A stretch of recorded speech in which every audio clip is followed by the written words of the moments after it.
வணக்கம். வாராகி ஜோதிடம் உங்களை அன்போடு வரவேற்கிறது. இந்த சேனல்ல வர நிகழ்ச்சியெல்லாம் தொடர்ந்து பாருங்க. வாராகி ஜோதிடத்தின் வாயிலாக வருகின்ற கருத்துக்கள் உங்கள் இல்லங்களில் வந்து சேரும். நிச்சயமாக ஜோதிடம் சார்ந்த அற்புதமான கருத்துக்களை எல்லாம் இந்த சேனலிலே உங்களுக்காக அடியேன் பேசி பகிர்ந்து கொண்டிருக்கிறேன். இது உங்கள் வாழ்வை நிச்சயமாக ஏதாவது ஒரு விதத்தில் மாற்றும். தொடர்ந்து இந்த சேனல் வாயிலாக பயணியுங்கள். இதோ உங்களுக்கான பதிவு. நம்ம இன்னைக்கு பார்க்க இருக்கிற விஷயம் ராகு கேது பயிற்சி 2025-27 வருகின்ற மே மாதம் 18ஆம் தேதி மாலை சுமார் 5 மணிக்கு ராகு கேது பயிற்சி அடைகிறார்கள். 4:30 மணிலிருந்து ஒரு 5:15 தோராயமான ஒரு டைமா இருந்தாலும் அந்த 5 மணி 5:10 அந்த டயத்துல அந்த ராகு கேது பயிற்சி அடைகிறாங்க. அந்த மாலை வேளையில கரெக்டா ஞாயிற்றுக்கிழமை ராகு காலத்துல இந்த பயிற்சி நடக்குது. அப்ப இந்த ராகு கேது பயிற்சி ஒரு மனிதனுக்கு வாழ்வியலில் என்னென்ன மாதிரியான மாற்றங்களை எல்லாம் கொடுக்கும் அப்படிங்கிறத இன்னைக்கு விரிவா பார்க்க போறோம். 12 ராசிகளுக்கும் விரிவா பார்க்கிறோம். அதுக்கு முன்னாடி கோச்சாரத்துல வர ராகு கேது ஒரு மனிதனினுடைய வாழ்வில் என்னவெல்லாம் செய்யும் அப்படிங்கிறது ஒரு சின்ன ஒரு இது நீங்க தெரிஞ்சுக்கணும். பொதுவா ராகு இப்ப மீனத்துல போயிட்டு இருக்காரு, கேது கன்னியில போயிட்டு இருக்காரு. இவங்களுடைய பயணம் எப்படி இருக்கும்னா எப்பவுமே எதிர் பயணமா இருக்கும். அதாவது ஆன்டி கிளாக் வைஸ். எல்லா கிரகங்களும் கிளாக் வைஸ் சுத்திட்டு வரும் ரைட்ல. ராகுவும் கேதும் மட்டும் ஆன்டி கிளாக்ல போவாங்க. ஆன்டி கிளாக்னா லெப்ட்ல இப்படி சுத்திட்டு வருவாங்க. அப்ப ஆன்டி கிளாக்ல போற ராகு மீன ராசியிலிருந்து கும்ப ராசிக்கு வந்துடுறாரு மே 18. கன்னி ராசியில இருக்கிற கேது சிம்ம ராசிக்கு வந்துடுறாரு. இந்த ராகுவும் கேதுவும் ராகு கும்பத்திலையும் கேது சிம்மத்திலையும் 1.5 வருடம் 18 மாத காலங்கள் அங்க இருக்க போறாங்க. அப்படி ஒவ்வொரு ராசிகளுக்கும் அவங்க என்னென்ன செய்வாங்க, என்ன மாதிரியான சம்பவங்கள் விஷயங்கள் எல்லாம் நடக்கும் அப்படிங்கிறத இன்னைக்கு நம்ம முழுமையா பார்க்க போறோம். இதுல நம்ம சொல்ற பலன்கள் ஒரு 70-80% நிச்சயமாக அது உங்களுக்கு ஒத்துப்போகும்.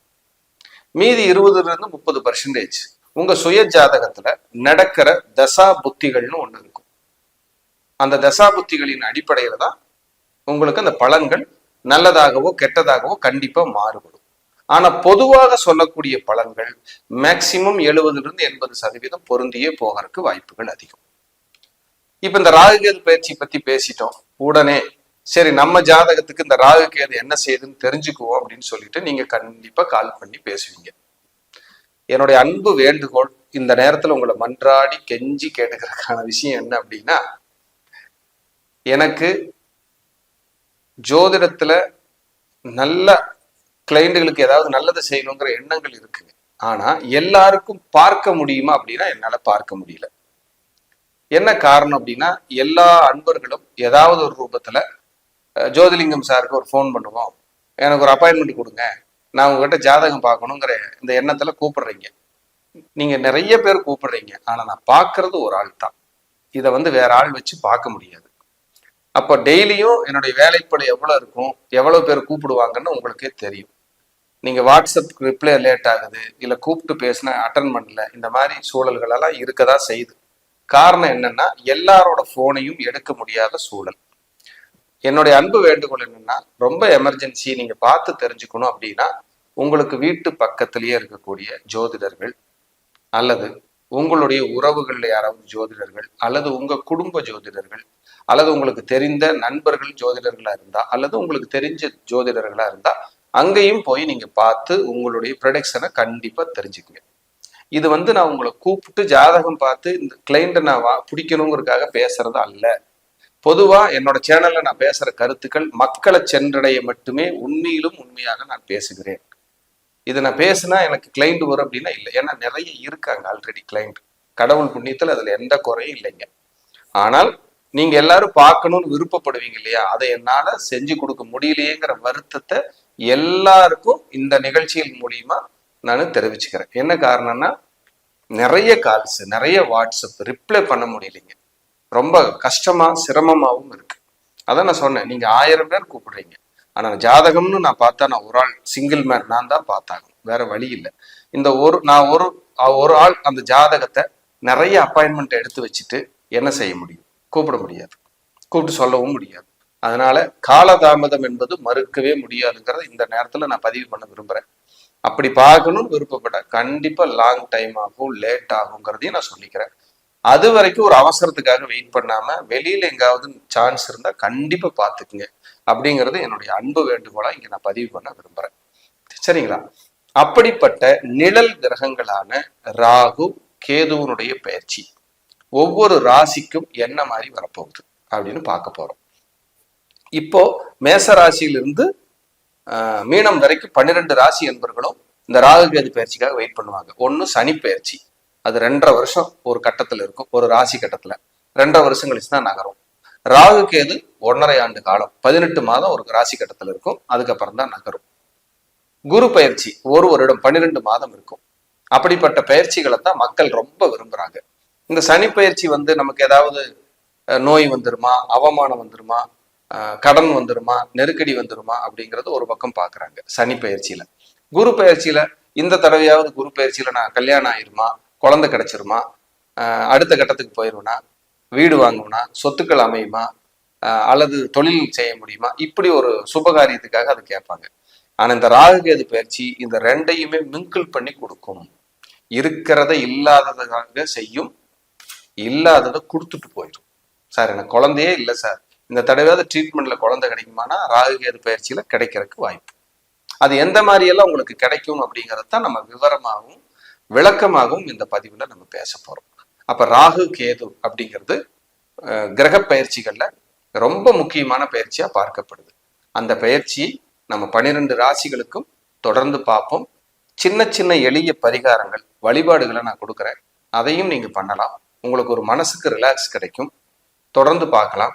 கிட்டத்தட்ட பரிகாரம் பார்த்தீங்கன்னா ஒரு ராசிக்கு 8 பரிகாரம் 10 பரிகாரம் வரலாம். அதாவது வழிபாடுகளை நான் சொல்றேன்.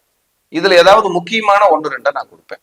நீங்க அதை வாய்ப்பு பயன்படுத்தி நீங்க ஒரு பிரார்த்தனைகளை வச்சுக்கோங்க அப்படிங்கிறது என்னுடைய அன்பு வேண்டுகோள். நம்ம நிகழ்ச்சிக்கு போகலாம். 12 ராசிகளை பற்றிய விரிவான பலன்களை நம்ம பார்ப்போம். இப்ப நம்ம பார்க்க இருக்கிற ராகு கேது பயிற்சிக்கான ராசி அப்படின்னு பாத்தீங்கன்னா சிம்மம். சிம்ம ராசி காலச்சக்கரத்துக்கு 5வது ராசி. கம்பீரமாக மனசுல பட்டதை பேசி ரொம்ப அந்யுன்யமா மற்றவங்களுக்கு உதவி செய்யணுங்கிற நோக்கத்தோடு இருக்கிற ஒரு ராசி. 12 ராசிகள்ல சிம்மம் அப்படிங்கிறது ஒரு அற்புதமான ராசி. இந்த சிம்ம ராசி அன்பர்கள் காலச்சக்கரத்துக்கு 5ஆம் இடம். இவங்க இயற்கையாகவே பெயர், புகழ், கௌரவம், அந்தஸ்து, ஆன்மீகத்துக்கு உட்பட்டவர்கள் தான். மதியாத தலைவாசல் மிதியாதே என்ற கோட்பாட்டில் வாழ்கின்ற 12 ராசிகளில் சிம்மம் முதன்மையான ராசி. நான் இப்படித்தாயா இருப்பேன், நான் யாருக்கு கெடுதல் பண்றேன், நான் எவனுக்கு துரோகம் பண்ணலையே, நியாயமா இருக்கேன், நேர்மையா இருக்கேன், அவனா கோச்சுட்டு போயிட்டா நான் என்ன பண்ணுவேன், இஷ்டம் இருந்தா வரட்டும், இல்லைன்னா போயிட்டே இருக்கட்டும், இப்படி நான் இப்படித்தான் என்று வாழக்கூடிய ராசிகளில் சிம்மம் முதன்மையான ராசி. அப்ப சிம்ம ராசி அன்பர்களுக்கு பாத்தீங்கன்னா இந்த ராகு கேது பயிற்சி எப்படி இருக்கும் அப்படிங்கிறத பாருங்க. உங்க ராசி மேல கேது வர்றார், நேர் 7ஆம் இடத்துல ராகு வர்றார். உங்க ராசி மேல கேது வர்றார், நேர் 7ஆம் இடத்துல ராகு வர்றார். நீங்க இந்த காலகட்டத்துல அவசரப்பட்டீங்கன்னா உங்க லைஃப் தலைகீழ மாத்திட்டு போயிடும். கவனமா இருக்கணும். ஏன்னா ஏற்கனவே அஷ்டம சனி வரப்போகுது.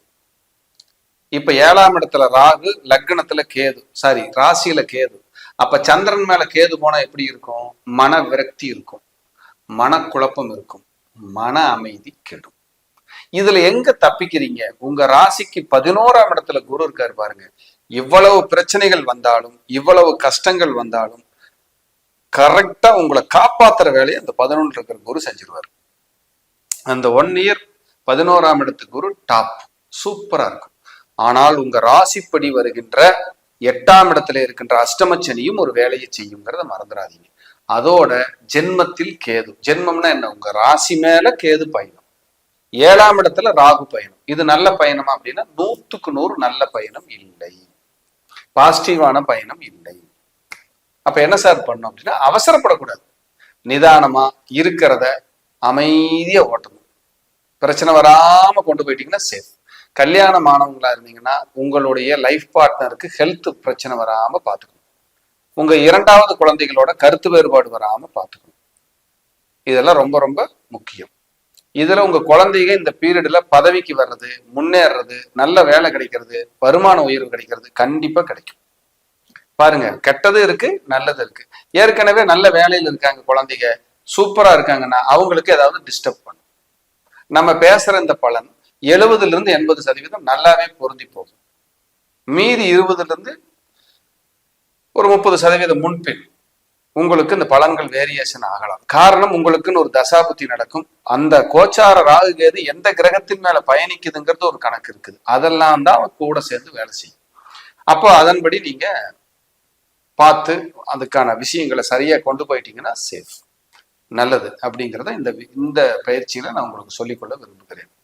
அதே போல உங்களுடைய ராசியில் கேது செல்வதால் நிறைய மனக்குழப்பம் ஏற்படும், தடுமாற்றங்கள் ஏற்படும், முடிவெடுப்பதிலே சிக்கல்கள் வரும், மன அமைதி கெடும். என்னடா இந்த வாழ்க்கை அப்படிங்கிற மாதிரி இருக்கும். தூக்கம் வராது, அலைச்சலா இருக்கும், நிம்மதி கெடும். நான் ஏற்கனவே சொன்ன மாதிரி இந்த 11ஆம் இடத்துல இருக்கிற குரு இதையெல்லாம் உங்களுக்கு அனுசரிச்சு கொடுப்பாரு. அவமானம் வராம பாத்துக்குங்க, பணத்தை கொண்டு போய் லாக் பண்ணிடாம பாத்துக்குங்க. அவசரப்பட்டு எந்த முடிவும் தயவு செஞ்சு எடுத்துடாதீங்க. ஏன்னா நீங்க அவசரப்பட்டு ஒரு முடிவு எடுத்தீங்கன்னா இந்த காலகட்டம் அந்த அவசரத்தால் உங்களுடைய நல்ல நிலைமை தலைகீழாக மாறிவிடும். கணவன் மனைவிக்குள்ள சண்டை சச்சரவு இருந்துச்சுன்னா இது இப்ப சரியாயிடும். சார் நாங்க ரொம்ப அந்யூன்யமா இருக்கிறோம்னா இப்ப சண்டை வர்றதுக்கான காலம். குறிப்பா அவமானம் சார், அவமானம் வராம நீங்க பாத்துக்கணும். ஏன்னா 8ல சனி, 7ல ராகு. சனி குடும்பஸ்தானத்தை பாக்குறாரு, 2ஆம் இடத்தை பாக்குறாரு, உங்க ராசிக்கு 2ஆம் இடத்தை பாக்குறாரு. அப்போ பேசுற பேச்சுனால கூட உங்களுக்கு வில்லங்கம் வரும், அவமானம் வரும், நிம்மதி கெடும், நெருக்கடியாகும். ஒவ்வொரு ஸ்டெப்பும் யோசிச்சு யோசிச்சு யோசிச்சு யோசிச்சுதான் நீங்க வைக்கணும். அப்படி இல்லைன்னா அது நிறைய சிரமங்களையும் இடைஞ்சல்களையும் கொடுக்காம போகவே போகாது. ரொம்ப ஜாகிரதையா இருக்க வேண்டிய காலம். ஆனா 11ல இருக்காரு பாருங்க குரு, பட்டை கிளப்பு. அந்த குரு இவ்வளவு கஷ்டங்கள் வந்தாலும் அந்த குருவினால நீங்க எல்லா விஷயத்தையும் கடந்து சாதிச்சு வர்றதுக்கும் அது ஆசீர்வாதம் பண்ணுது. இங்கதான் உங்களுக்கு கடவுள் கூட இருக்காருன்னு ஒரு அர்த்தம். ஏன்னா ஏற்கனவே சிம்ம ராசிக்காரங்களுக்கு விநாயகருடைய அருள், குலதெய்வத்தினுடைய அருள் கண்டிப்பா நல்லாவே இருக்கும். அது இயற்கையாவே இருக்கும். அவங்க இயற்கையாகவே அதை நேசிப்பாங்க. மதுரை போறன்னு ஆசைப்படுறது, திருச்சி ஸ்ரீரங்கத்தை கும்பிடுறது, மதுரை மீனாட்சியை கும்பிடுறது, விநாயகர் வழிபாடு ரெகுலர் எடுத்துக்கிறது, குலதெய்வத்தின் மேல் அதீத பற்றோடு இருப்பது, இதெல்லாம் சிம்மத்தினுடைய வேலை. அப்ப நேர் 7ஆம் இடத்துல ராகு வராது. கல்யாணம் ஆகாதவர்களுக்கு கல்யாணத்தை கொடுக்கும். 2வது குழந்தை வேணும்னு நினைக்கிறவங்களுக்கு 2வது குழந்தை கொடுக்கும். வெளிநாடு போகணும், பொது சேவையில நான் ஈடுபடணும்னா கொடுக்கும். அரசியலில் இருப்பவர்கள், இந்த சிம்மராசி அன்பர்கள் இப்பொழுது மிக மிக நிதானமாக, மிக மிக கவனமா இருக்கணும். ஹெல்த்தை பார்த்துக்கணும். கண்டிப்பா கவனமா இல்லாத பட்சத்துல ஏதாவது தேவையில்லாத உடல் தொந்தரவுகளை அது கொடுக்க ஆரம்பிச்சிடும். அப்புறம் ட்ரீட்மெண்ட் அது இதுன்னு நிறைய போக வச்சிடும். கவனமா இருக்கணும், கவனமா இருக்கணும். இதுல எந்த மாற்றமும் இல்லை. உங்களுக்கான பரிகாரங்கள்னு பார்த்துட்டீங்கன்னா சரபேஸ்வரர், பிரித்யங்கரா, வாராகி, அதே போல உங்களுக்கு நரசிம்மர், இந்த 4 உக்கிர தெய்வங்கள்ல ஒன்றுக்கும் மேற்பட்ட தெய்வங்களை வணங்குனீங்கனாலே உங்க பிரச்சனை படிப்படியா குறையிறத கண்கூட பார்க்கலாம். நீங்க பிள்ளையார்பட்டி விநாயகரை கம்பல்சரி கும்பிடணும். கும்பிட்டீங்கன்னா உங்களுக்கு ரொம்ப ரொம்ப நல்லா இருக்கும், சூப்பரா இருக்கும். வாய்ப்பு கிடைச்சதுன்னா கொடுமுடின்னு ஒரு ஊர் இருக்கும் ஈரோடு பக்கத்துல, அங்க போய் ஞாயிற்றுக்கிழமை ராகு காலத்துல வழிபாடு பண்ணி நல்ல பிரார்த்தனை பண்ணிட்டு ஒரு 18 நெய் விளக்கு போட்டு ஒரு அர்ச்சனை பிரார்த்தனை பண்ணிட்டு வந்தீங்கன்னா உங்களுக்கு இந்த கஷ்டங்கள், தொல்லைகள், பிரச்சனைகள் இருந்து நீங்க வெளியில வர்றதுக்கு அது முழுக்க உங்களுக்கு ஒத்துழைப்பு கொடுத்துரும். உங்களுக்கு பூர்வீகத்தில் ஏதாவது சொத்து பிரச்சனைகள் இருக்கு, டிஸ்டர்ப் இருக்குன்னா அது இப்ப சரியாகிற காலம். சார் நான் ஆண் வாரிசுக்காக ட்ரை பண்றேன் சார், வெயிட் பண்ணிட்டு இருக்கிறேன்னா கடவுள் சித்தத்துல கிடைச்சாலும் கிடைக்கிறதுக்கு வாய்ப்பு இருக்கு.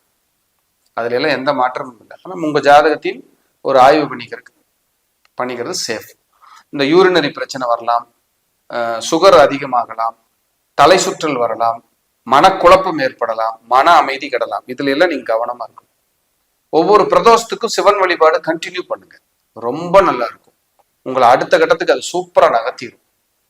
இதெல்லாம் நம்ம சொல்லக்கூடிய ஒரு அற்புதமான ஒரு விஷயங்கள். உங்க லைஃப் அடுத்தடுத்த கட்டத்துக்கு நகர்த்தறக்கு இந்த விஷயங்கள்லாம் உங்களுக்கு உதவியா இருக்கும். உங்களை புரிந்து கொள்ளுங்கள். தன்னை அறிய தனக்கு ஒரு கேடு இல்லை, தன்னை அறியாமல் தானே கெடுகின்றான்.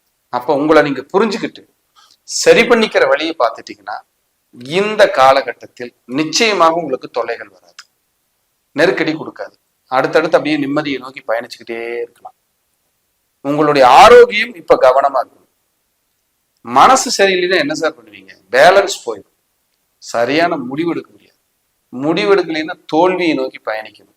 தோல்வி வந்ததுன்னா லைஃப் ஸ்பாயில் ஆகும். இங்கதான் சூட்சமா ஒழிஞ்சிருக்கு. இதையெல்லாம் சரி பண்ணி நீங்க அடுத்த கட்டத்துக்கு போறதுக்கு நான் கொடுக்குற வழிபாடு, நான் சொன்ன வழிபாடு உங்களுக்கு உதவியாக இருக்கும். இதெல்லாம் இந்த சிம்ம ராசி அன்பர்களுக்கு இந்த பீரியட்ல, இந்த காலகட்டத்துல நடக்கக்கூடிய ஒரு அற்புதங்கள் அப்படின்னு சொல்லலாம். நல்லதும் இருக்கு, கெட்டதும் இருக்கு. கெட்டது கொஞ்சம் ஜாஸ்தியா இருக்கு. கொஞ்சம் கவனத்தோட நிச்சயமா நீங்க இருக்கணும். என்னை பாக்குறதுக்காக, ஜாதகம் பார்க்கணுங்கிறதுக்காக நீங்க வெயிட் பண்ணலாம், கேட்டிருக்கலாம். இங்க நம்ம அலுவலகத்தில் நீங்க 1000 பேர் கேட்குறீங்கன்னா நான் பாக்குறது ஒரு ஆள் தான் அப்படிங்கறத நீங்க தயவு செஞ்சு புரிஞ்சுக்கணும். ஏன்னா என்னால எல்லாருக்குமே பார்த்து கொடுக்கணும்னு ஆசை இருந்தாலும் பார்க்க முடியாது. ஏன்னா எஃபிஷியன்சி இருக்காது. ஒரு நாளைக்கு குறைஞ்சபட்சம் ஒரு 10-12 பார்த்தா பெரிய விஷயம். ஏன்னா காலம் தாழ்த்தி தான், காலம் எடுத்துதான் நம்ம பார்க்கணும் இல்லை ஒவ்வொன்றையும். அதுக்கே டைம் ஆயிடுது. அப்போ நீங்க அவசரம் நான் பார்த்தே ஆகணும், நான் ரொம்ப முக்கிய முடிவு எடுக்கணும்னா எனக்காக வெயிட் பண்ணாதீங்க ப்ளீஸ். நீங்க வெளியில போய் நல்லபடியா பாருங்க. உங்களுக்கு தெரிஞ்ச ஜோதிடர், குடும்ப ஜோதிடர்னு இருப்பாங்க, பார்த்து கன்சல்டிங் எடுத்து சந்தோஷமா உங்க வாழ்க்கையை மாத்தி அடுத்த கட்டத்துக்கு கொண்டு போங்க. இல்ல சார் நான் உங்ககிட்ட பார்த்து ஆகணும்னு நீங்க விருப்பப்பட்டால் ரொம்ப காலம் ஆகும், அதாவது சில மாதங்களே ஆகும்னு வச்சுக்கலாமே. நீங்க வெயிட் பண்ணி தான் பாக்குற மாதிரி இருக்கும். இது என்னோட ஹம்பிள் ரிக்வஸ்ட். நீங்க யாரும் கோவிச்சுக்க வேண்டாம். காரணம் என்னன்னா என்னோட சூழ்நிலை அப்படி இருக்கு அப்படிங்கிறத இந்த நிகழ்ச்சியின் வாயிலாக உங்களுக்கு தெரிவித்துக் கொள்கிறேன். நன்றி, வணக்கம், வாழ்க வளர்க.